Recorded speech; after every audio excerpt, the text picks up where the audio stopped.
नमस्कार, आप देख रहे हैं आरएडी न्यूज। मैं हूं योगेश चक्रवर्ती। नीतीश कुमार अंतरंग दोस्तों की नज़र से इस पुस्तक के विमोचन के मौके पर माकपा की सदस्य और पूर्व सांसद सुभाषिनी अली ने पुस्तक के लेखक उदयकांत मिश्रा को जमकर खरी खोटी सुनाई। उन्होंने कहा कि आप नीतीश भक्ति में लालू को कम आके हैं और संघ परिवार के प्रति आपका रुझान साफ साफ दिखता है। यही नहीं, सुभाषिनी अली ने कई ऐसे उदाहरण दिए जिससे इस पुस्तक के लेखक उदयकांत मिश्रा को असहज स्थिति में ला दिया। देखिए सुभाषिनी अली ने किस तरह उदयकांत मिश्रा को, जो नीतीश कुमार अंतरंग दोस्तों की नज़र से पुस्तक के लेखक हैं, उनको खरी खोटी सुनाई। आज हम लोगों को यहाँ एक बहुत बड़े मौके पर और एक बहुत अहम क्षण पे बुलाया गया है।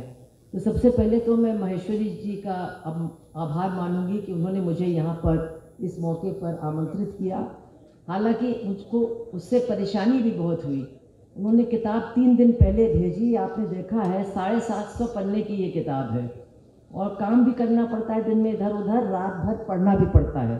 तो मेरी आंखें भी सूज गई हैं, जल भी रही हैं, लेकिन फिर भी पूरी किताब हमने ईमानदारी से पढ़ डाली, क्योंकि हम लोग ये मानते नहीं हैं, लेकिन हम लोग CPIM वाले बहुत ईमानदार लोग हैं, इसलिए हमने पूरी किताब भी पढ़ डाली।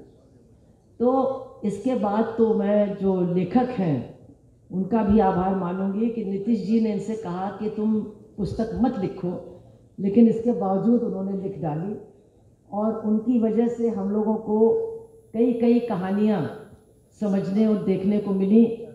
गांव का मुन्ना कैसे छात्र जीवन में नेताजी बना और उसके बाद कैसे कई कई तरह का मंत्री बना, वो सफ़र भी हम लोग उनके साथ तय कर पाए। तो उनका भी मैं आभार मानने का काम करूँगी। लेकिन इसके साथ साथ मैं कहूँगी, क्योंकि मैंने किताब पढ़ी है और किताब के विमोचन के लिए हम लोग यहाँ हैं, केवल नीतीश जी की प्रशंसा करने के लिए नहीं। तो किताब में मुझे बहुत सी चीज़ें बहुत अच्छी हैं, बहुत मज़ेदार किताब है, रोचक है, शैली भी बहुत बढ़िया है। जगह जगह पर बहुत सही तरीके से शेर और कविता और कबीर के दोहों को भी रखा गया है। लोग काफ़ी अटपटा इन चीज़ों का इस्तेमाल करते हैं, लेकिन आप इससे बचे और हम लोगों को भी बचाया। बहुत सही तरह से दुष्यंत जी को भी आपने कोट किया, वो सारी बातें बहुत अच्छी लगी। लेकिन एक तो आपने एक स्क्रीन प्ले तरह की किताब लिखी है, मतलब इसमें फ्लैशबैक बहुत ज़्यादा है। तो सिनेमा में देखने में तो फ्लैशबैक अच्छा लगता है, लेकिन किताब में वैसे भी आंखें बिल्कुल परेशान हो गई 750 पन्ने पढ़ने में। और फिर आगे पीछे 52 है, उसके बाद 57 है, उसके बाद हम 98 में पहुंच गए। मतलब ये थोड़ा सा आपने थोड़ा जुल्म किया हम लोगों के साथ, ये हम ज़रूर कहेंगे। इसके साथ साथ आपकी किताब की प्रशंसा बहुत होगी, मैंने भी की है, लेकिन 2-3 चीज़ों की आलोचना हम ज़रूर करेंगे। देखिए, ठीक है, नीतीश जी आपके दोस्त हैं, आपके आदर्श हैं, आपने उनके बारे में बहुत बढ़िया लिखा, लेकिन बाकी जो आपकी राजनीतिक कंक्लूजन्स हैं जिन पर आप पहुँचे हैं, इन पर मुझे लगता है कि आप थोड़ा सा पूर्वाग्रह से ग्रसित रहे हैं। एक तो आपने कम्युनिस्टों के बारे में पता नहीं क्यों क्या क्या कह दिया। आपने CPI और CPIM के बीच में फ़र्क भी नहीं किया, और आपने मेरे बारे में भी जहाँ प्रसंग आया, और वो भी मैं बताना चाहती हूँ कि जब मैं सोच रही थी कि मुझे आज बुलाया क्यों गया है, तो जब किताब मैंने पढ़ना शुरू किया तो मज़ेदार बात यह है कि 10वें या 15वें पेज पर अचानक मेरा नाम आ जाता है। तो मैं भी हक्का पक्का रह गई कि ये क्या हो गया, क्योंकि मेरी मुलाकात तो नीतीश जी से कम 30-35 साल से नहीं हुई है। लेकिन उसमें एक बात लिखी गई है और ये कहा गया है कि उन्होंने मुझसे बहुत ज्ञान प्राप्त किया। तो मुझे नहीं लगता कोई ज्ञान उन्होंने प्राप्त किया, लेकिन हम लोग दोनों मिल करके खूब हंसे और वो बड़े गंभीर तरह के थे। तो पार्लियामेंट में जब लोगों ने देखा कि हमारा गंभीर मंत्री और यह महिला इतना हंस रहे हैं, वो करीब करीब अपने कुर्सी से नीचे ही गिर गए हंसते हंसते। लेकिन जो लिखा है, इसमें कहानी बताई गई है, वो पूरी तरह से सही नहीं है।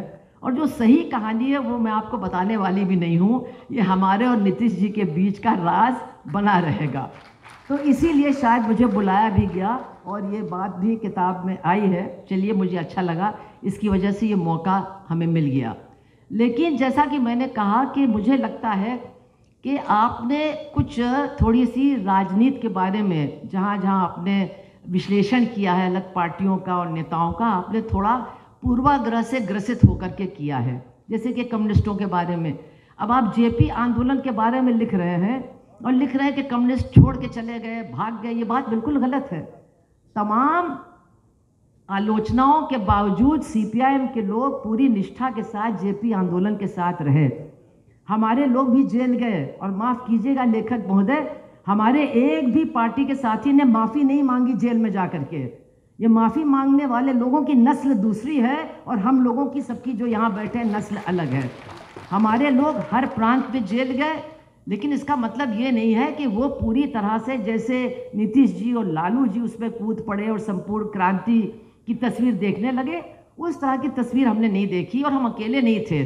आपने अपने किताब में बहुत बढ़िया बात डाली है कि बक्सर जेल में उस समय बाबा नागार्जुन थे, वो भी बंद हुए थे इसी आंदोलन में, और कल उनका जन्मदिन भी था, तो आज उनको याद करना भी आवश्यक है।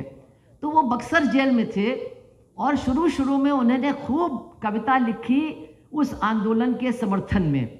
लेकिन उनके साथ एक आरएसएस वाला था, और उस आरएसएस वाले से वो इतने पीड़ित हो गए कि वो आंदोलन के आलोचक बन गए, और उन्होंने ये देखा कि जितना आरएसएस इस पर हावी होती चली जा रही है उतनी ही उनकी आलोचना बढ़ती चली गई, और आखिर में उन्होंने उस आंदोलन का नाम खिचड़ी क्रांति रख दिया।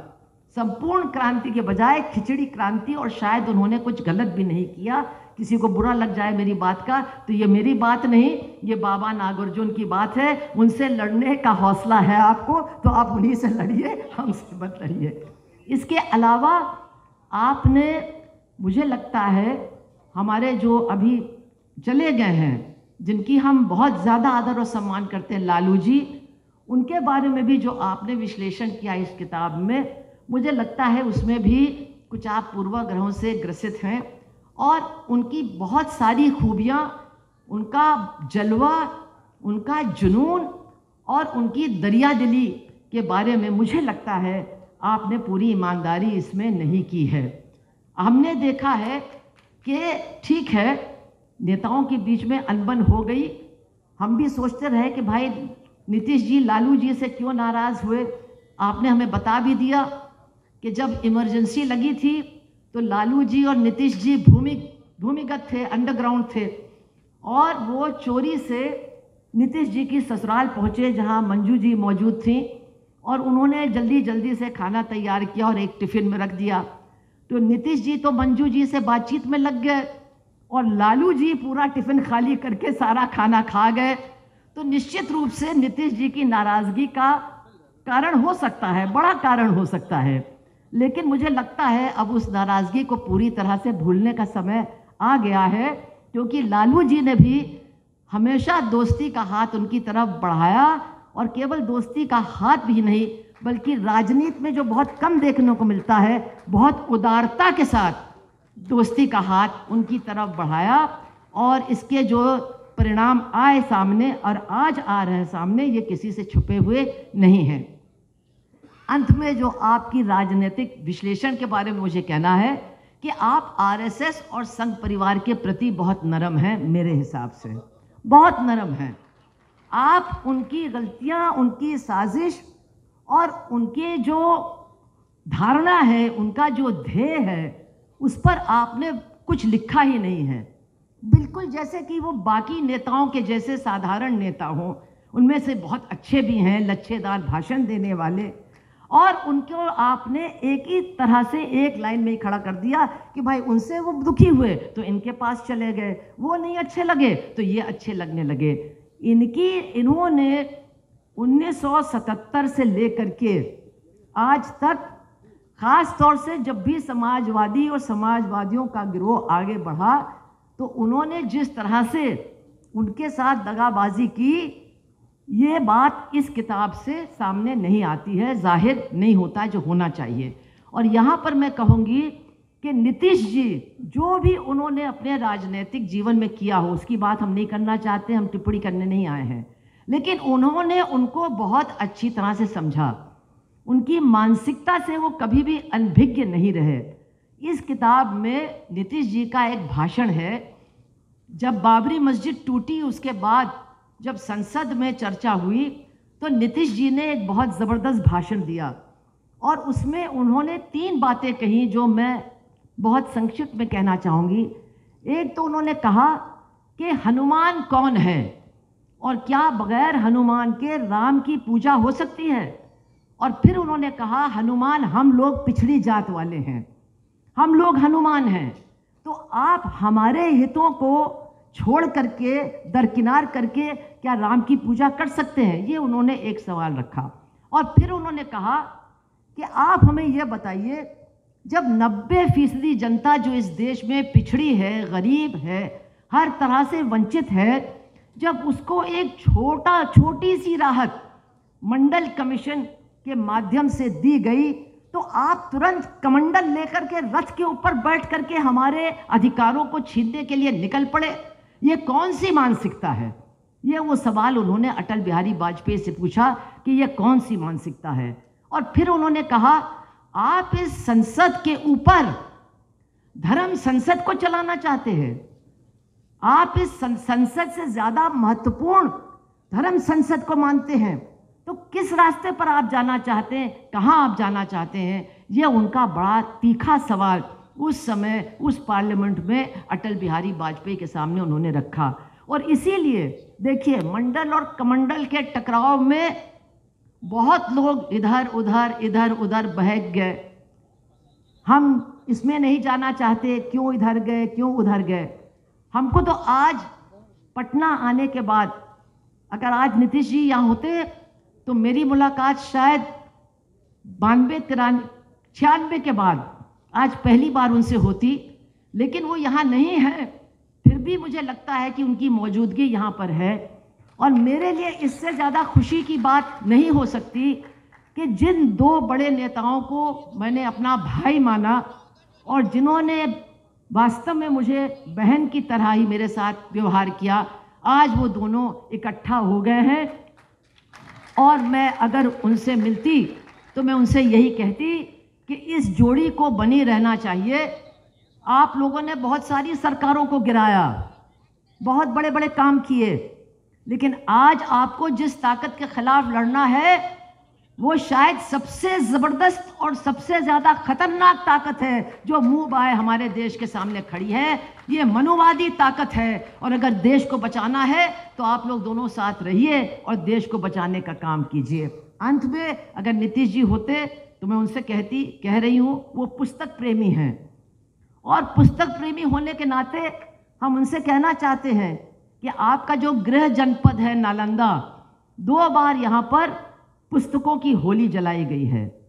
एक बार 500 साल पहले और अभी थोड़े ही दिन पहले अजीजिया मदरसा जो है उसके 4,500 पुस्तकों की होली जलाई गई, उनको राख कर दिया गया। मैं उनसे यही कहती, आप पुस्तक प्रेमी हैं और आप जानते हैं कि पुस्तक जलाने वाले लोग किसी देश के भविष्य को नहीं बना सकते हैं, किसी देश के नौजवानों को आगे रास्ता नहीं दिखा सकते हैं, किसी भी देश में तरक्की और विकास का काम नहीं कर सकते हैं। इसलिए आप पुस्तक प्रेमी हो तो इन पुस्तक जलाने वालों के खिलाफ भी खड़े होकर के लड़िए। आप 2 भाई फिर इकट्ठा हो गए हैं, इससे अच्छा भारत की राजनीति में फिलहाल कुछ हो नहीं सकता। तो बिहार से तो आप बहुत दूर तक जाने की कोशिश कर रहे हैं, लेकिन भैया पहले बिहार के बगले में हमारा जो उत्तर प्रदेश है वहाँ भी चले आओ। उत्तर प्रदेश और बिहार मिलकर के इनके खिलाफ लड़ेगा तो बहुत कुछ हो जाएगा और देश को बचने का काम भी होगा। इतना ही मैं उनसे कह रही हूँ, आप सबसे भी कह रही हूँ। आप सबका बहुत बहुत धन्यवाद, आप सबका बहुत बहुत शुक्रिया।